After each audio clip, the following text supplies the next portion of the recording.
అంటే ఎవ్వరు బాధపడినా, మీరు ఇబ్బంది పడినా మీ వలన చూడలేము అంటున్నారు కదా! బట్ మీ ఇద్దరు తీసుకున్న డెసిషన్ వల్ల ఇతను మీ ఇద్దరు సఫర్ అవుతున్నారు. మీతో పాటు మీ ఫ్యామిలీ, మాధురి గారి ఫ్యామిలీ అందరూ సఫర్ అవుతున్నారు కదా! మరి ఈ ఇబ్బందులను ఎప్పుడు ఇబ్బందిగా ఫీల్ అవ్వలేదా? నేననేవాడిని వద్దు, ఆయన నీడే నాకొద్దు అని వాణి అనుకుంటా. వాణి ఒక్క 1% అయినా నాకు శ్రీనివాసే కావాలి అనుకుని ఉంటే మా ఇంట్లో నేనుండేవాడిని, ఆమె ఇంట్లో ఆమె ఉండేది. ఇది స్పష్టం. కేవలం ఆమె అలా అనుకోలేదు కాబట్టి ఇంతవరకు వచ్చింది. ఆమె అనుకోలేదు కాబట్టి ఆమె ఇష్టానికి ఆమెకి ఉండనియండి, తప్పేం లేదు. ఆస్తులన్నీ రాసిచ్చేసాను, సంతోషంగా తను బ్రతకొచ్చు. తనకే ఆర్థిక లోటు లేదు. బ్రహ్మాండమైనటువంటి ఇల్లు, ఒక 7 కోట్ల రూపాయలతో కట్టినటువంటి గృహం, సంతోషంగా లెట్ హెర్ ఎంజాయ్ చేయొచ్చు. ఖర్చు పెట్టుకోవడానికి ఒక ఫ్యాక్టరీయే రాసేసాను, ఖర్చు పెట్టుకోవచ్చు.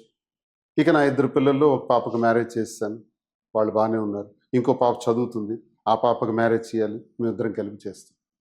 2 చిన్నపిల్లలు ఉన్నారు మాధురికి, ఆ పిల్లలు ఇప్పుడిప్పుడే ఇంకా అడుగులు వేస్తున్నారు. చిన్నపిల్లలు ఇంకా 3వ తరగతి, 4వ తరగతి, 5వ తరగతి.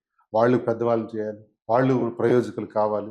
మేమిద్దరం చేసినటువంటిది తప్ప ఒప్ప, ఇది చెయ్యొచ్చా చేయకూడదా అనుకోవటం కంటే మాకు చేయాల్సిన పరిస్థితి వచ్చింది, ఇలా ఉండాల్సిన పరిస్థితి వచ్చింది.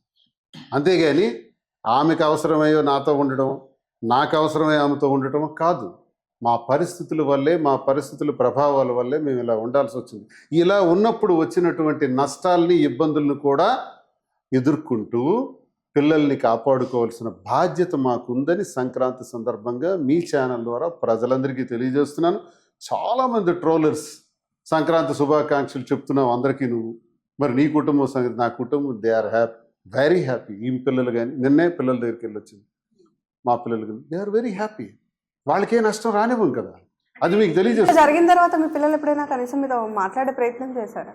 లేదు, మెసేజ్ పెడతారు, మెసేజ్ ద్వారా నేను రెస్పాండ్ అవుతుంటాను. సరే, వాళ్ళకి మనసు, ఇప్పుడు తండ్రి అనే ఒక వ్యక్తి మీద తల్లి విపరీతంగా ఒక విషబీజాలు నాటింది. వాళ్ళకి కొంత సమయం వస్తే వాళ్ళకి తెలుస్తుంది తండ్రి విలువేంటో, తండ్రి ఎలాంటోడో, తండ్రి ఎలా చూసుకున్నాడో, ఎంత ప్రేమ పంచిపెట్టాడో అన్నది ఎప్పటికో అర్థమవుతుంది. ఆ టైం రావాలి, టైం వచ్చే వరకు నేను వెయిట్ చేయాలి. కాబట్టి నేను చేయాల్సిన బాధ్యత, నా పాత్ర మాత్రం ఉంది, మీది పోషిస్తాం, ఇద్దరం కలిపి చేస్తాం.